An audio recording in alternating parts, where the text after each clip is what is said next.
किसान और बोलती गुफा।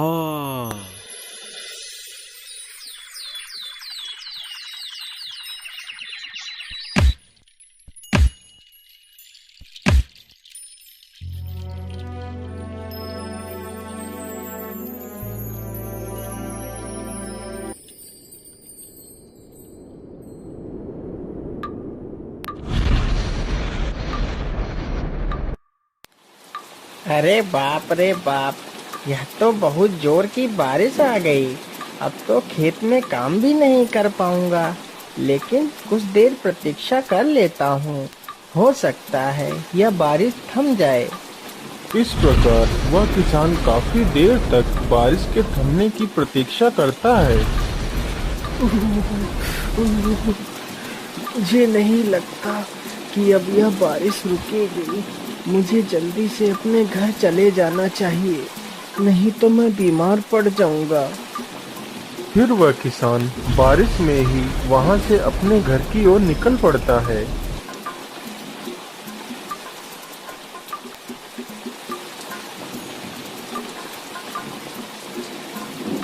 अरे, ये आवाजें कैसी?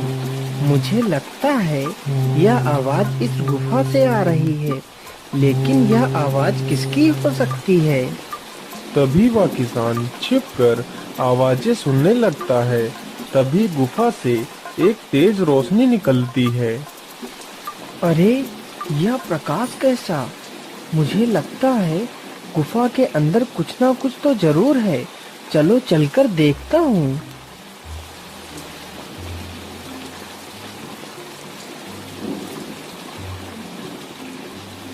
फिर वह गुफा के अंदर जाता है और देखता है कि एक साधु एक शिला पर बैठकर अपनी तपस्या में लीन है। अरे, यह तो एक साधु है, परंतु इस साधु के अंदर तो कितना तेज है। तभी उस साधु की आंख खुल जाती है।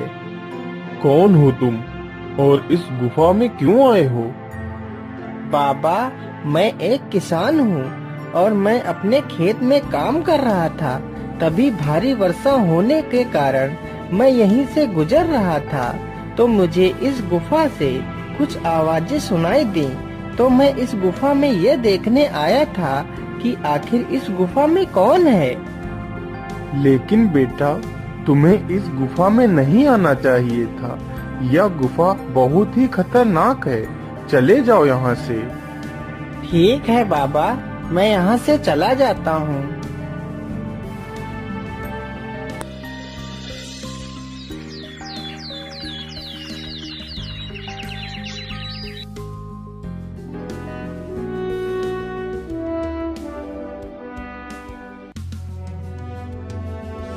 अरे वैद्य जी, आखिर यह क्या बीमारी है?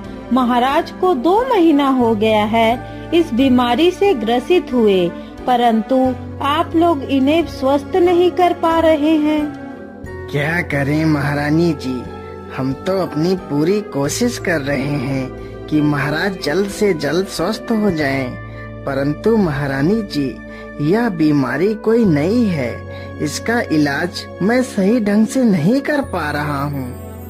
अरे वैद्य जी, तो इस बीमारी का आपके पास कोई इलाज नहीं है? तो आपका मतलब है कि अब महाराज कभी ठीक नहीं हो पाएंगे?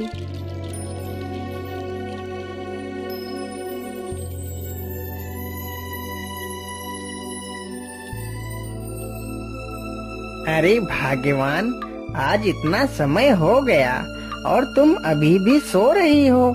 चलो उठ जाओ, अब सुबह हो गई है। अरे भाग्यवान, तुम्हें तो बहुत तेज बुखार है और ये तुम्हारी आंखों को क्या हो गया है? तुम्हारी आंखें तो पीली हो गई हैं। अरे सुनीता, तुम घबराओ मत, मैं अभी जाता हूँ और वैद्य जी को बुलाकर लाता हूँ।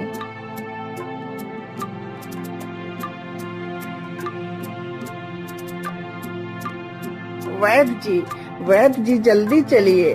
हमारी पत्नी को पता नहीं क्या हो गया है, उसे बहुत जोर का बुखार हो गया है। अरे ये क्या? या तो वही बीमारी है जो राजा को हुई है। क्या हुआ वैद्य जी, आप कुछ बोल क्यों नहीं रहे? क्या हुआ है मेरी पत्नी को, कुछ तो बताइए वैद्य जी। अरे महेश, तुम्हारी पत्नी को बहुत ही गंभीर बीमारी हुई है। इसका इलाज मेरे पास नहीं है। जो बीमारी तुम्हारी पत्नी को हुई है, यही बीमारी हमारे राज्य के राजा को भी हो गई है, लेकिन मैं उनका इलाज नहीं कर पा रहा हूँ। अब तो भगवान से ही प्रार्थना करो कि वह सब कुछ ठीक करें। हे भगवान, ये कैसी बीमारी दे दी है मेरी पत्नी को, जिसका कोई इलाज ही नहीं है। भगवान मेरी मदद करो, मेरी पत्नी की रक्षा करो। मैं क्या करूं, किसके पास जाऊं, किससे सहायता मांगू, मेरी पत्नी ठीक हो जाए। हे भगवान, मैं ऐसा करता हूँ, उन्हीं गुफा वाले बाबा के पास जाता हूँ और उन्हीं से मदद मांगता हूँ। बाबा मेरी मदद करो, बाबा आंखें खोलो, बाबा मेरी मदद करो। क्या हुआ बेटा, तुम इतना परेशान क्यों हो? क्या बात है? बाबा मेरी सहायता करो, बाबा मेरी पत्नी को बचा लो बाबा। लेकिन बेटा, क्या हुआ है तुम्हारी पत्नी को? बाबा मेरी पत्नी एक बहुत ही गंभीर बीमारी से ग्रसित हो गई है, जिस बीमारी का वैद्य के पास भी कोई इलाज नहीं है। बाबा अब आप ही मेरी मदद कर सकते हो। फिर साधु अपना ध्यान लगाकर देखता है। अरे बेटा, यह कोई साधारण बीमारी नहीं है, यह तो एक महामारी है जो धीरे धीरे पूरे राज्य के लोगों को ग्रसित कर देगी, जिससे पूरे राज्य का विनाश हो जाएगा। लेकिन बाबा, क्या इस बीमारी को रोकने का कोई उपाय नहीं है? बेटा, इस बीमारी को रोका जा सकता है, लेकिन इसका उपाय बहुत ही कठिन तथा दुर्लभ है। बाबा बस आप मुझे वह उपाय बता दीजिए, मैं अपनी पत्नी को बचाने के लिए कुछ भी कर सकता हूँ। तो सुनो बेटा, यहाँ से 100 कोस दूर एक त्रिकाल वन है, जिस वन में एक जादुई पेड़ है। यदि उस पेड़ का फल मिल जाए तो तुम्हारी पत्नी की जान बचाई जा सकती है, परंतु ध्यान रहे ये फल रात्रि में ही निकलता है, और जैसे ही यह फल निकलता है तो परियां इसे तोड़कर ले जाती हैं। यदि वह परियां अपनी इच्छा अनुसार तुम्हें यह फल दे देती हैं, तो तुम्हारी पत्नी की जान बचाई जा सकती है। फिर महेश वहाँ से फल की तलाश में निकल पड़ता है।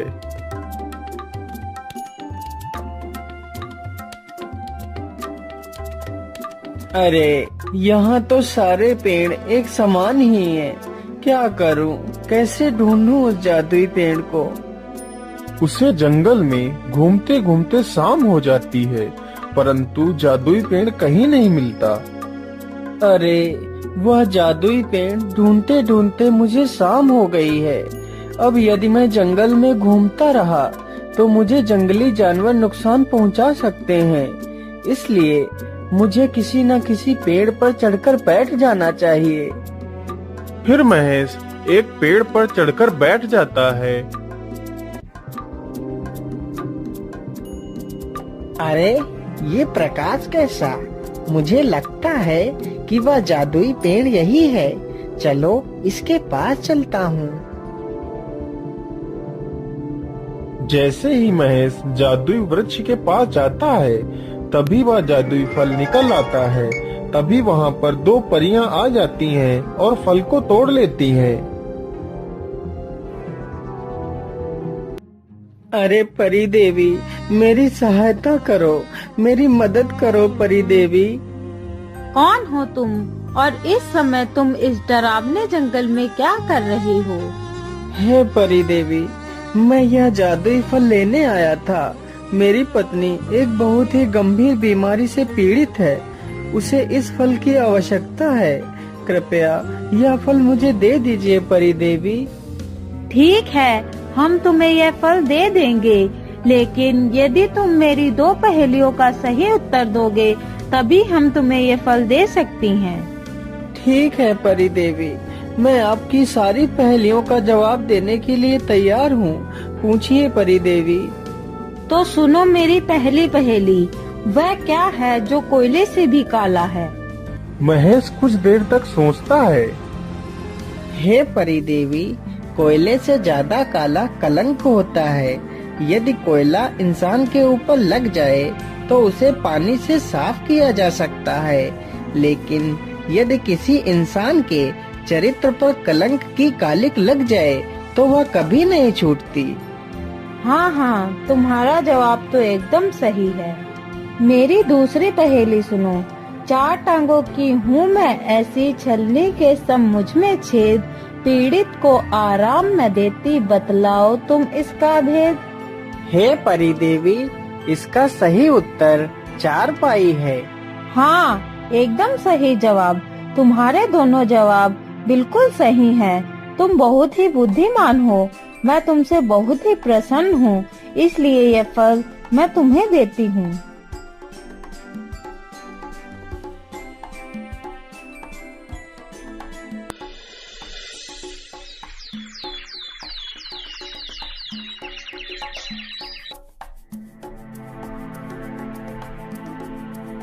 अरे भाग्यवान, तुम बिल्कुल भी मत घबराओ। तुम इस फल को खा लो, तुम बिल्कुल ठीक हो जाओगी। फिर महेश अपनी पत्नी को आधा फल काट कर खिला देता है। अरे भाग्यवान, तुम्हारी आंखें तो एकदम ठीक हो गई हैं। तुम तो स्वस्थ हो गई हो। हाँ जी, यह सब आपके प्यार से ही तो संभव हो सका है कि आज मैं पूरी तरह स्वस्थ होकर आपके सामने खड़ी हूँ। हाँ भाग्यवान, यह सब भगवान की ही कृपा है। लेकिन मुझे अभी एक और जिम्मेदारी पूरी करनी है।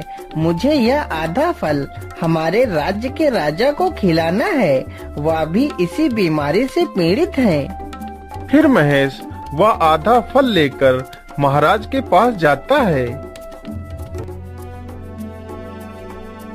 महारानी जी, आप इस फल को महाराज को खिला दीजिए, वह बिल्कुल स्वस्थ हो जाएंगे।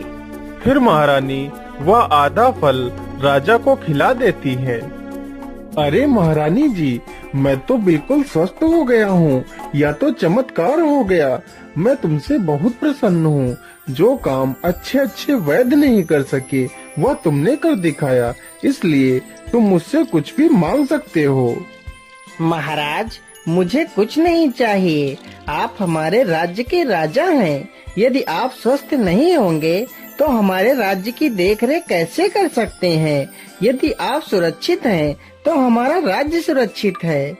दोस्तों, अगर कहानी पसंद आई हो तो कृपया चैनल को सब्सक्राइब करें और बेल आइकन दबाना ना भूलें। Thanks for watching.